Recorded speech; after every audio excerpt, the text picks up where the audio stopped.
Oh, hey everyone, Animation Trainer here. And so, what's up? You guys want me to make a video? Well, I have seen all 14 MCU movies now. So, I'm gonna do my countdown on my top 14 favorite Marvel Cinematic Universe films. And just so you know, I do not hate any of these films. So even number 14, even though I don't exactly love the movie, it's still not terrible. I wouldn't say that it's terrible exactly.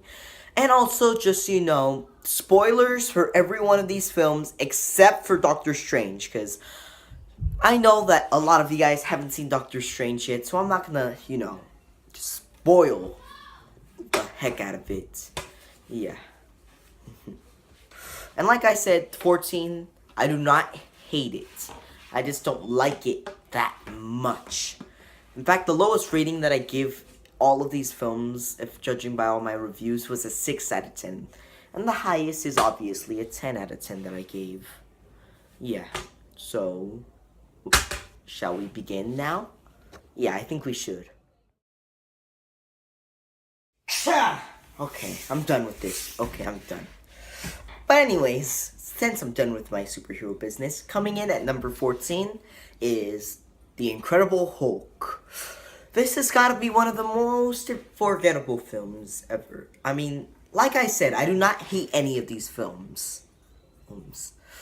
But I don't love this film, or even like it, to be honest. I just plain out don't care about this film, to be honest. Not only is the film just bland and everything, but most of the film doesn't even go well with the full MCU universe.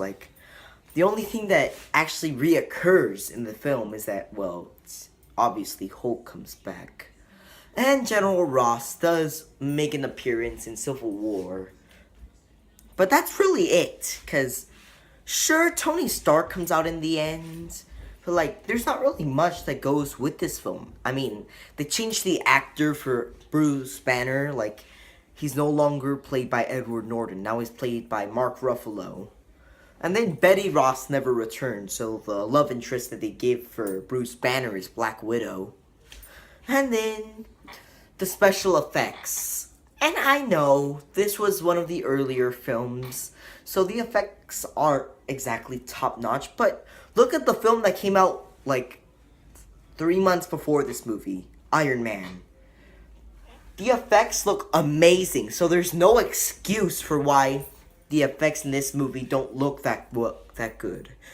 But to be fair, the movie does have some good action, and some of the film is okay.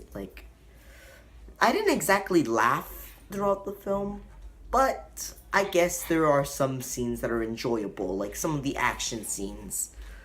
But at the same time, the movie suffers from some pretty bad writing, and I don't hate the characters, except for but it does have the worst villain, which is Abomination.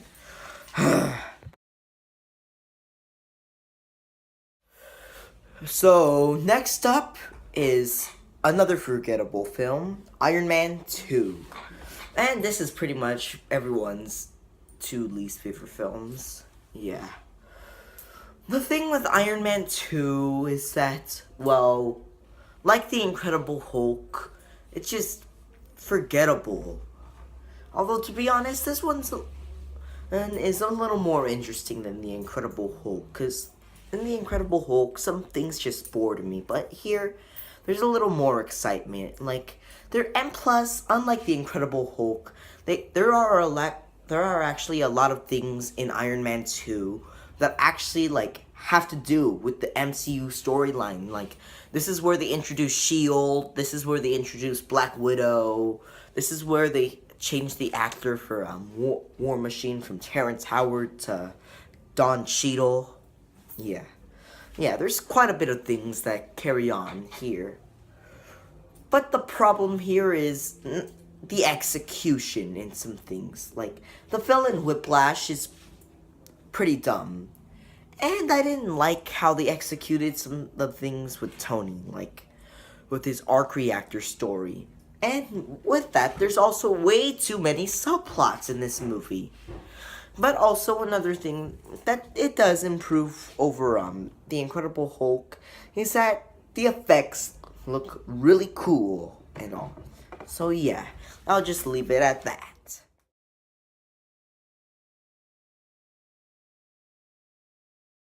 Coming in at number 12 is actually a lot of people's like least favorite MCU film, Thor: Dark World. Now, like I said, I do not hate any of these films. But there are the ones that are better than others and more flawed than others. Like this one. While I will say that Thor is definitely an awesome hero, this movie is not, like, that good. Like, a lot of the film is rather bland, and in fact, this is, other than The Incredible Hulk, this is probably the most forgettable, MCU movie. I mean, sure, Iron Man 2 is also forgettable, but this one's a little more forgettable. Like I wasn't even able to, like, tell that the ether was an Infinity Stone, to be honest. I mean, the Tesseract and stuff, yeah, it's kind of odd. I could actually kind of tell, but, like, not really. But is this movie in all bad? Like I said, no. I mean, there are still good things here that I actually prefer here rather than in Iron Man 2 and The Incredible Hulk. Like, for example, there are more characters that I actually like in this film, unlike the others. And wow, Malakin, which I barely even figured out his name, is a terrible MCU villain. Most forgettable and just... He's not the worst villain, like I said, Abomination is, but he's very close to being the worst one. Yeah. But some of the other things are like, the acting is good, like Chris Hemsworth, Natalie Portman, and Tom Hiddleston definitely do a good job in this film.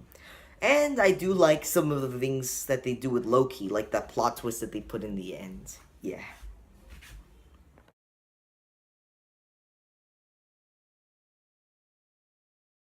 Alright, so coming in at number 11 is Iron Man 3.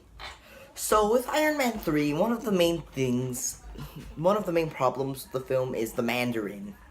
The Mandarin is set up to be one of the coolest villains in the MCU, when really...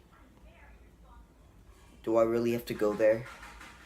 Yeah, if you've seen the movie, which I'm guessing most of you have, because I told you that I'm going to be talking about spoilers for all of these films except for Doctor Strange, then you know what happens. But the reason why this isn't at the bottom is because there are a lot of things that I actually really enjoy in this film. Like, for example, the action looks amazing. Like, there's the scene where Tony is grabbing all the people who are falling out of the plane. There's the final action scene. And all the music is just amazing here. Like, the main Iron Man theme, the Iron Man 3 theme, is just amazing. And it always keeps me pumped throughout the film. Even though it doesn't 100% make up for the Mandarin plot to make it into the top 10 list, at least it has some really cool moments. And I do like Tony's motivation throughout the film. And even though the love story between him and Pepper aren't the best, hey, at least it actually, like, at least everything feels awesome throughout the film. Alright. And so that's all the time I have for now. I mean, well, the thing is, I don't want the video to be too long, because then it wastes the storage from my phone. And another thing is that I'm not allowed to make videos over 15 minutes long, and I know that I have like 5 more minutes left, but I wanted to save the top 10 for the next video. But next time I'll tell you my favorite MCU films from 10 to 6. Well, thanks for watching, and I'll see you guys in the next episode. So, goodbye. And don't forget to check out part 2 and part 3 once it comes out.